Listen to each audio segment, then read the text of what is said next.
August was the month of slower hodgepodge reads.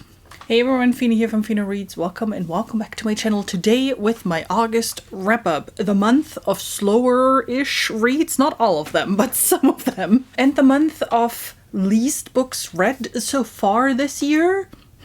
Let's talk about those. But first, we're diving into the stats. This month, I've read a total of 5 books, and one of them was a DNF. So I actually finished only 4 books. And there are several reasons for that, and I will get into that into a second. 4 books, including the pages that I've read in the DNF, ended up being 2,078 pages. I read 2 fantasy, 1 sci-fi, 1 horror, and a non-fiction book. 2 of them were physical, 3 ebooks, 1 I got from my library. Let's dive into them. Starting with my DNF. Guys, I gave it a chance. I really tried. I didn't just read 5 pages and threw it all away. I really read it. And it's just not for me, and that is Dungeon Crawler Call. In particular, I read book 2, or I attempted to read book 2, called Doomsday Scenario. This time I tried the ebook version because it was part of my current free trial thingy of Kindle Unlimited. Even as an ebook, it didn't work for me. It was better than my audiobook experience, I have to say that. Taking away like the screechiness of the audio really helped. But I still didn't like the humor as much. At one point, I didn't even want to read it anymore. And you know the feeling when you DNF, right? You kind of dread picking up the book. And that's where I was after about 100 pages for this one. This is unfortunately not a beloved series that I will continue reading. I know things change in the later books, but I just can't get into it. So let's talk about the books that I actually didn't end up finishing, starting with The Greatest Night by Thomas Asbridge, which is a non-fiction book about William Marshall, who was a knight between 1100 something and 1200 something. And that was kind of a not planned type of pick. In my last wrap-up, you might have seen that I hauled a couple of non-fiction books because I found a new to me booktuber. And they are just doing non-fiction books mostly, and they had some really cool recommendations, and this one was one of them. And I really enjoyed my time. So in this book itself, obviously it's about William Marshall, the knight, his life, like what he went through, and what's special about him, it's the first non-monarch that had a biography written for him back even in the medieval times. One thing that I really enjoyed about this book, and you can see that on like the little notes that I've been putting in, is the little tidbits that you got from medieval life. So things like knights, when they were like during tournaments, they actually kidnapped other knights or other people and then sold them for ransom. And that's kind of how they made their money. And there were a lot of other tidbits, how children were seen back then, how people ate and what they ate, that kind of stuff. Unfortunately, it ended up just being too drawn out at the end. You can definitely tell that the author loves the time around the Crusades because he spent a lot of time talking about that. That was also one of the books that took me a lot of time to get through. It has, I don't know if you can see that, it has rather small font, a lot of footnotes, and it's just not the type of book that you read relatively quickly, even though it just has like 400 some odd pages. You need to spend a little time with it and dig into the information. And then I even ended up researching some of the things. Like if I stumbled over something, I had to put the book aside and then Google it a little bit. One tidbit that I thought was interesting that you might find funny is Ulrich von Liechtenstein. If the name rings a bell for you, you know Ulrich von Liechtenstein was a real person, and I thought that was the coolest thing ever. I didn't know that.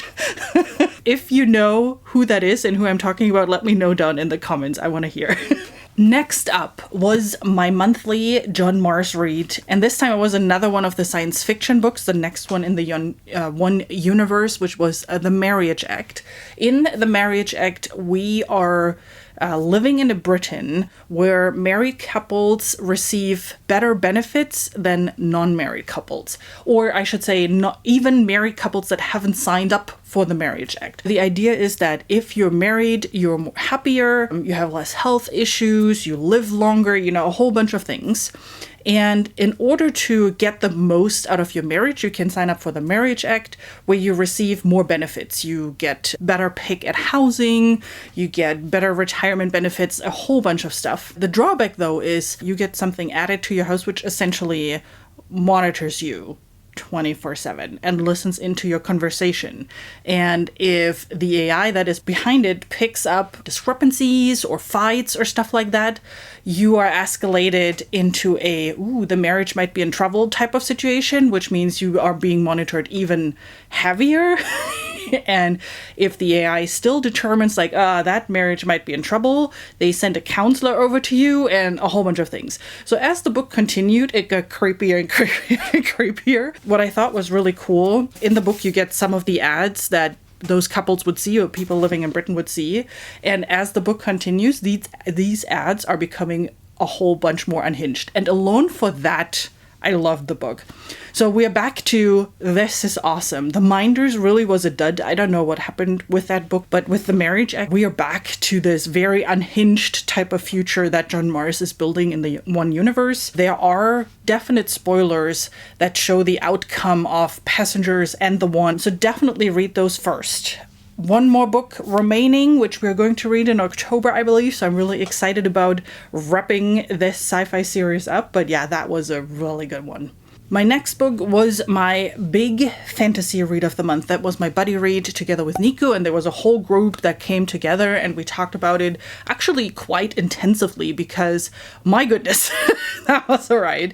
And that is The Wayfarer Redemption by Sarah Douglas, which is the first book in, I believe, a 6-book series. This was also a slow read. So this took me actually the last 2 weeks of August to get through. There were multiple reasons for that. I had a weird working situation going on that just didn't leave me a whole lot of time to read, but then also it is not a fast read. So there's a lot of stuff going on, and I had a lot of moments where I was like, wait, what happened? And then I went backwards to figure out what happened. So the Wayfarer Redemption is about a prophecy that is coming to life. So the people that are relevant for the prophecy are being identified. The group around the prophecy is waking up and is coming together, and people are being pushed into the right direction. And you're following different people that are relevant for the prophecy, and as the book continues, it is being revealed in what part they are relevant. This is a very plot-driven book. There are a lot of character decisions happening that are coming out of nowhere. I don't understand the majority of the motivation of these characters, and something that bothered me a lot actually is that some of those characters flip-flopped around, and I didn't even have an idea of why this was happening. One of the characters just flopped over her entire belief system from one day to another, from the God that she knew all her life and that she learned about all her life, and then she just meets someone and flip, she is now completely with that other person without slip-ups or anything that you would assume would happen if you're so used to a certain belief system that you've learned your entire life that you grew up with. Anyway, I loved the idea. I love the whole setup of the different races and the war that happened in the past and how they now, for the prophecy, all have to come back together again. I love the idea of the characters that are involved in the prophecy. There's a lot of great stuff happening. The execution was just kind of weird. I'm a very character-driven reader. I need to know where someone is coming from, and I didn't really get that in the book. The other thing that really threw me off is the naming conventions of those characters. First of all, it's just different, so it stops you in your track because we're not used to that. It's a weird capitalization in some of those names. But the more confusing part for me was that the author was not consistent with it, because sometimes the words were smushed together with weird capitalization, and sometimes she put a dash in between for the same word. So ex-wielders in the book is one word, but also 2 words with a dash in between. I'm like, my marketing self completely did not like this. Anyway, having said all of that, it was a liked book. I liked what I got. I definitely want to read book 2 and see where this is going, but I am a bit more reluctant to get to it. And the last book that I read was The Dead Husband Cookbook by Danielle Valentine, which when I signed up for this through my library, I didn't even realize that I've read a book by this author before. I read Delicate Conditions not too long ago and I loved it. That ending was so out there, and I loved where it was going. I can see not everybody liking this ending, but I was all there for it. I loved it. That is the new book by the same author, and it came out a couple of weeks ago, and I actually wanted to read it on day one, but then, you know, library, it takes a little bit to get to it. But it came through at the end of the month, and I read that within 2 days. It was so good. This is about Thea, who is an editor at a big publishing house.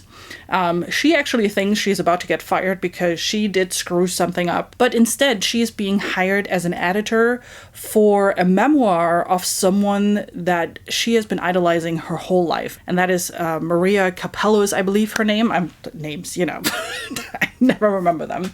Who's a very famous cook. And she's not only famous for her cooking, but also because of a weird situation that happened with her husband. He kind of disappeared, and there are a lot of rumors around it, and no one really knows what happened, I don't know, 20 years or so ago. It was a long time ago. She is super excited that she gets to edit that memoir. The only caveat is she has to do that on the property of Maria, like on the ranch where she lives, because there's only one copy of this book and she doesn't want to get it out anywhere. She like has everybody sign an NDA and that kind of stuff.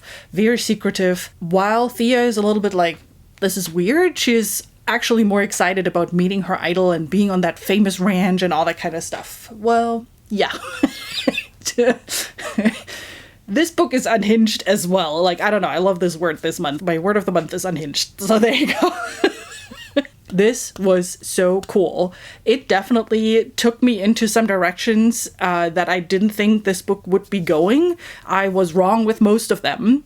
And it was very cool how everything was revealed at the end of the day. So that whole experience was just great. Just trigger warning, there's some gore going on, just in case you're sensitive with that kind of stuff. It was not bad. Like, I'm very low when it comes to kind of buddy horror type of things.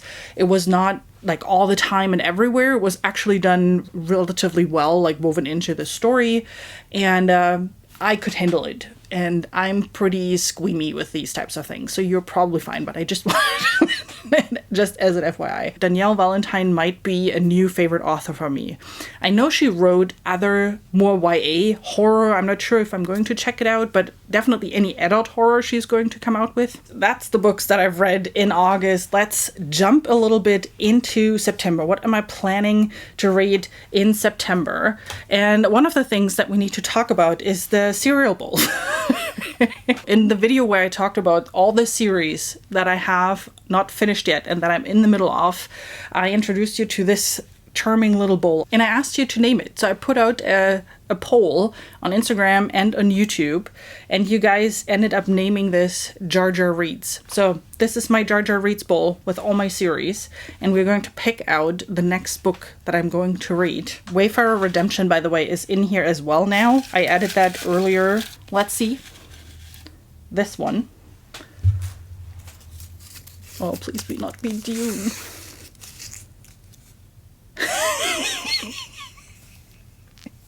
Okay, this one goes into the garbage. This is Dungeon Crawler Call. I'm not going to read this. So, we are drawing again. The one thing in here. Oh, this is hilarious. Okay. Yes! Okay, so this is Arnaldur Indridason's Inspector Erlendur series, which is a Scandinavian thriller.